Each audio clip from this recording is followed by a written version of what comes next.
Hi, guess who just watched episode 5?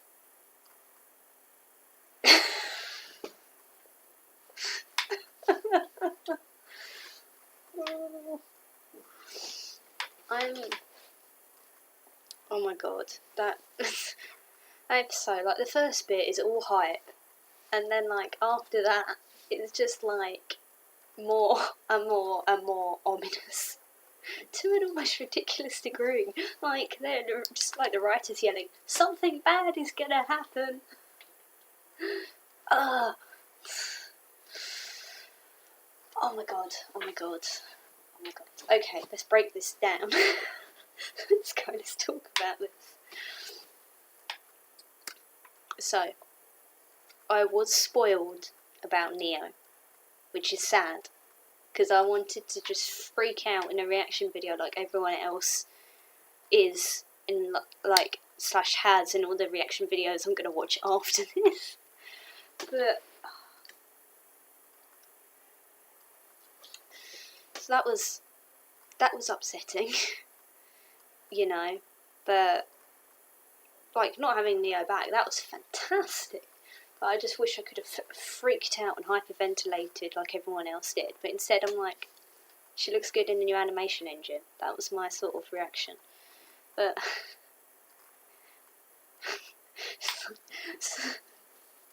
it's just she was on the ceiling. I love Neo so much. It was just like, oh, she's here? Okay, let's go. Let's go get the parasol. Let's just kick ass. That fight was lovely. People criticised the fights in like the last 2 volumes or so. I understand why the fights were not as great as they could have been back then. I thought that was a pretty decent fight now. That was... It's great because we haven't seen Neo fight a lot, so it's like so hype. But also like Cinder's fighting style had to change in order to compensate for Neo's and also the setting that they were in. And I just loved how they used that setting, speaking of, you know, because it had like Neo drop it down, and then they were like on the floor space, but also like on the bar, and then like Neo was using like the ashtrays, and then it was like out the window, and then they're outside, and it was really dynamic. It was like this happens, this happens, this happens, this happens, this happens, but it was quite clear as well. Like you could see what they were doing. It wasn't disorientating. So like I liked that. Also, like, Cinder just straight up try and throw Neo at them at some point. That was fantastic. And Neo using her semblance to shatter, and then she's behind her with Torchwick's hat, which is, oh... I mean, is she using her semblance to replicate Torchwick's hat? Or, like, did a griffin spit it out, or did he have a spare hat? I mean, it's not a main concern. But she looks so sad. You know, she was so kick-assy. I'm just like, oh, I want to hug her. But yeah, she's yeah, I liked Cinder having to try and convince her, because Cinder's persuasive, but at the same time, how, like, it must be difficult to try and persuade someone when they're literally trying to murder you. Oh, wow. Yeah, Neo's not been in the loop for a while. She must be so confused. It's like, I thought we were trying to take down this school. Why do you have these powers? What happened to your face? I like how she points, like, what is that? And just like, oh my god. It's the first time we see Cinder use, like, her other elemental powers as well. We know she likes fire. She likes the hot stuff. That was a bad joke. A little bit of ice. But yeah, we got some proper, like, Avatar The Last Airbender stuff there, with, like, the wind, vortexes, and her flying again. That was nice. I very much enjoyed that. I also think, like, it's great that they're going to be teaming up. You know, road trip. It's like, time to go to Atlas and just kill some teenagers. I don't know if they count as teenagers now. They're probably like 20. I don't know. 18-ish. But that's going to be a fun team up.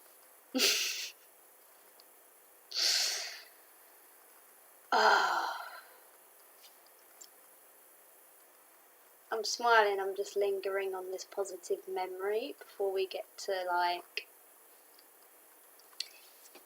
yeah, the farm, was it Brushwick? Something like that, but that's that's ominous. I used the word ominous before, but like that's a word I would use for most of, like, all of that part of this episode. Ominous is, yes. Just go to the farm. It's like, we have to go inside. You're going to freeze to death otherwise. And you go inside and there's, like, corpses. And all these corpses, I guess they're just in beds. And people just fell asleep and didn't wake up. And that's concerning. Like, in the episode, like, Yang and Weiss were like, oh yeah, I'm just tired. Like, don't worry about it. And I just... Is that a hint, Rooster Teeth? Like, don't hurt them. Oh, I'm so concerned. Like RWBY's been, like, dark for a while, and they're really leaning into that now. They've got the corpses, they're explicitly mentioning, like, Crow's alcoholism instead of making it like a joke now. And yeah, I'm trying to do this in order, but it is so much. I'm glad RWBY and Blake spoke, even if it was just for, like, a second, whilst RWBY looked at that picture where there's, like, loads of people there that are just dead now, I guess. That's a bit sad. Can't linger on it though. And Weiss is traumatised, and it's like, just get her, not just one blanket, lots of blankets. Ideally ones that dead people aren't wrapped in, but, you know. Oh my god. That's so sad. It's like, oh, RWBY, give her a hug. Glad RWBY's trying to stay positive. That's what she does. More good writing. I'm glad about this character stuff with RWBY. I'm glad she's got focus. But some great character stuff. The bees. It's like rubs my filthy shipper hands together. I like bees. If you've watched any of my videos before now, you'll know that I can get a bit emo about the bees. Truth be told, I'm a multi-shipper, but bees seems like the most sort of... seems to have the most weight in canon, and seems one of the more likely out of my many ships, so I am, like, hardcore behind this ship.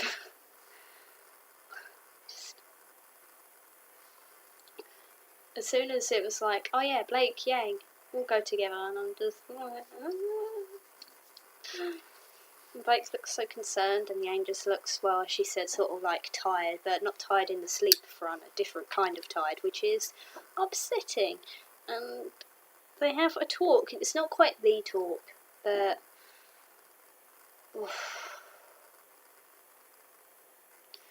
it's difficult. Like, you have to watch it, but at the same time it's hard to watch. And Yang's starting to open up a bit more about her hurt, but not quite enough, and Blake's being protective of her. It's interesting because it wasn't quite the route I think people were expecting.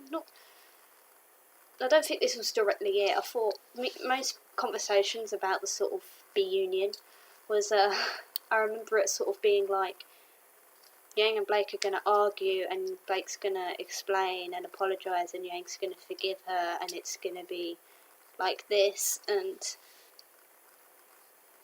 the protectiveness is...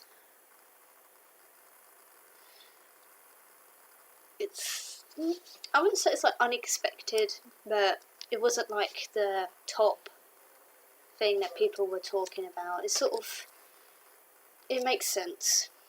Yeah, Yang has always been like the strong one. I'd say like mentally and physically she was meant to be the strong one. You know, she's meant to protect, you know, when she was growing up she protected her sister, and then she tried to protect her team, and is that like training as a huntress, protecting like people and stuff like that, and she sort of failed on all those fronts, and she couldn't protect Blake. In fact, she got hurt, and then Blake left and she got hurt even more.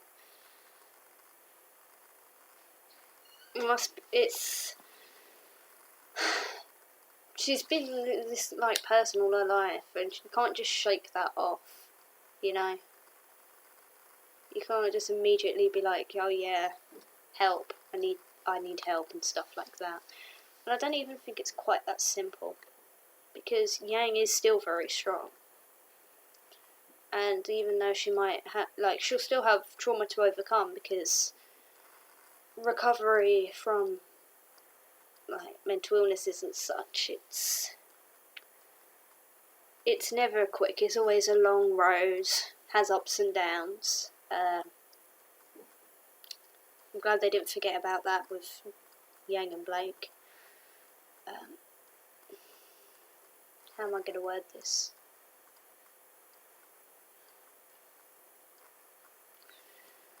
It's just,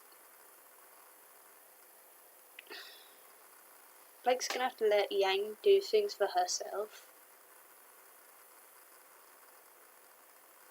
That was sort of maybe touched on before in like volume 4, maybe volume 5, where it's just like Blake was like, oh, I left to protect like the team from Adam. I made that choice. I didn't say goodbye because, like, you know, like it'd be better off, you know, be easier for me to leave, and it would be easier for them if they hate me and stuff like that, and go.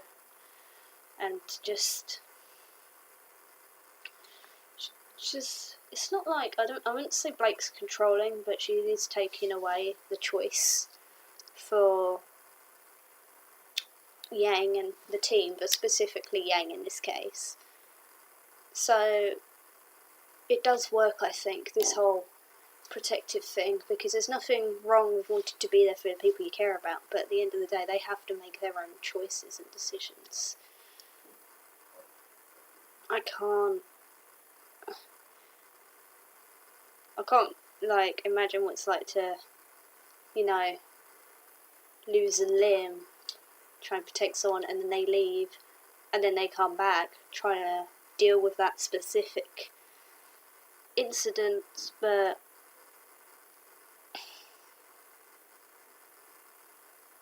it's not going to be an instantaneous thing. I think people were scared that people seem to be scared that the big union had sort of happened like off screen, and then everything was hunky dory, and it was like, because they were smiling, that they were finally okay. But Yang likes to act strong. I think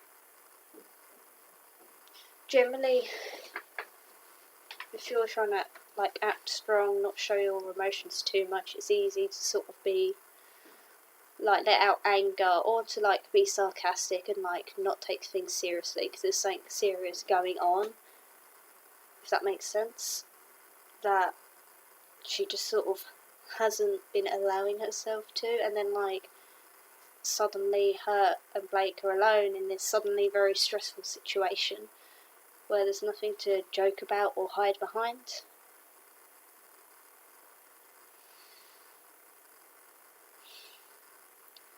It's, yeah, I don't know how long it's gonna, I can't predict how many episodes it's gonna take to sort this out, because obviously they're gonna have to talk a lot. There's so much that one doesn't know about the other. I mean, Yang explained about Raven a bit, but we're not even sure if Blake knows that Yang spent all of Volume 4 and a fair amount of Volume 5, like, alone. And, like, she was with Ty for a bit and stuff like that, but, like, it wasn't Blake leaving Yang with her team. Everyone left Yang. And I'm not saying that to demonise the other characters in any way, because they all left for extremely valid reasons. But if you already have pre-existing abandonment issues, and that happens to you in possibly your lowest moment, then that's going to take a huge toll. And obviously, Yang doesn't know who Adam is. She just saw him attack Blake. She doesn't know what Blake's been doing while she was away, and she doesn't know why Blake left. Unless that happened off screen, but that doesn't make sense to me to say it did.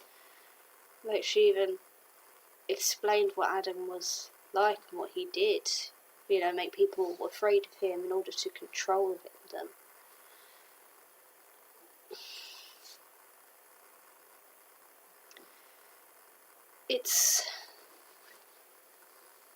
I think it's going to be a bit of a rocky road, but I think they're very much salvageable. It's going to be a bit emotional, but I reckon they can fix it. I have to specify, because lots of people have said quite unsavoury things about Yang or Blake or both's reactions to this whole situation, but I think they're very valid emotional responses, and what they're trying to do makes sense. It's just every time I see, like, Blake look over at Yang and her ears droop and her eyes go teary, I can feel that in my heart. Oh. It's so sad. I just want to hug her. And that moment where she just held Yang's robotic hand in both of hers, and I looked up at her, and I've been thinking about that for literal months. Throughout the whole hiatus, I was like, we need Blake holding Yang's robotic hand. Please.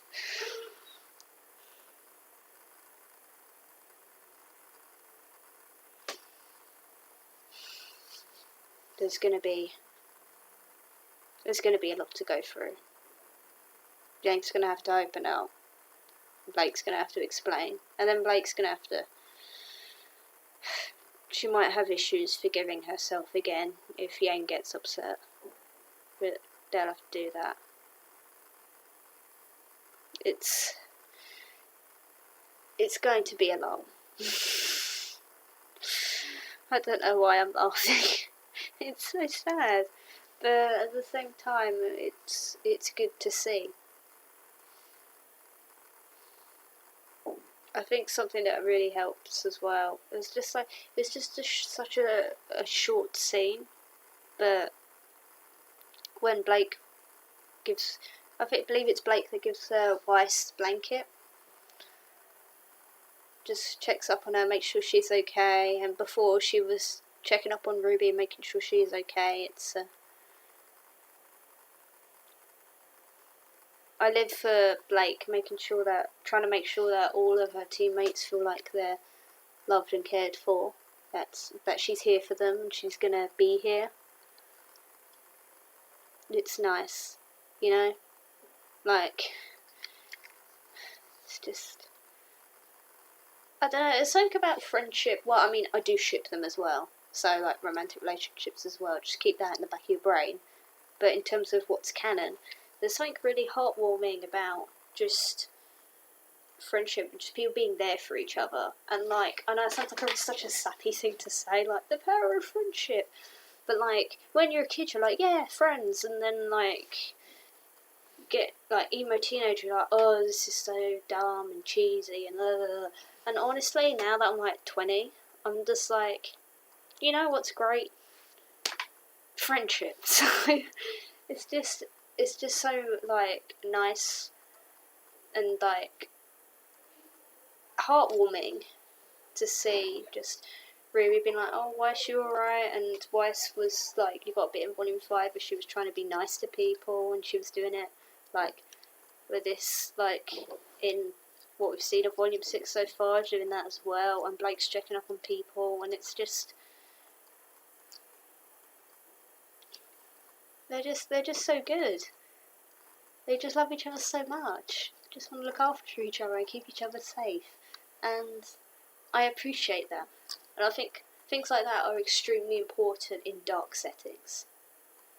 I don't like the nihilistic setting where like everything's horrible and it just gets more horrible to like the point where it's almost laughable and there's nothing good happens ever. I think you need a balance, and I said the show's getting a bit darker, but at the same time these relationships, however conflicted, are very tender and they feel quite real. And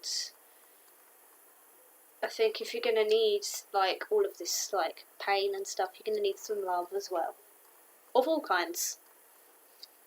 So that was nice. We needed that touch. And also Maria's great. I love her. I don't have any like technical feedback about Maria. I just love her and think she's great. And that's it. And I'm gonna have to wait for the next episode. I can't even remember what's on the was it thumb card, the title card? I don't know. Thumbnail for the next episode. I can't even remember what that is. But they're on the farm and something's underground. Something probably from the title sequence. One of the only things that hasn't happened yet.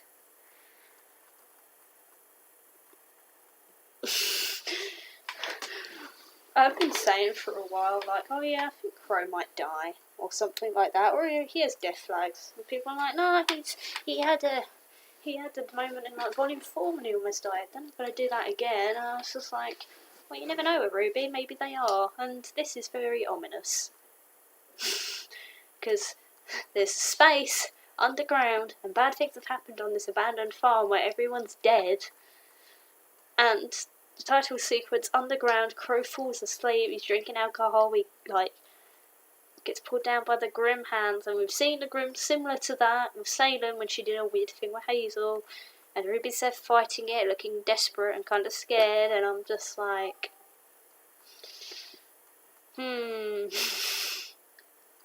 very concerned for my girls and boys. Oh my god. I'm so concerned. Please let them be okay. I don't have much else to say on the episode than that. Other than they need to get out of that farm as quickly as they can. And get some actual clothes that you can walk outside in.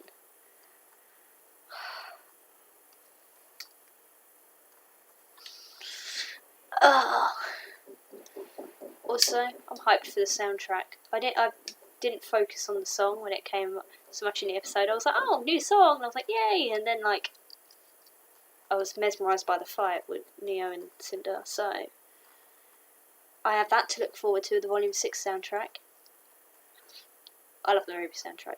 But yes, anyway, I hope you enjoyed this video. I hope you enjoyed the episode, despite the suspense, which is almost painful in nature, and the angst.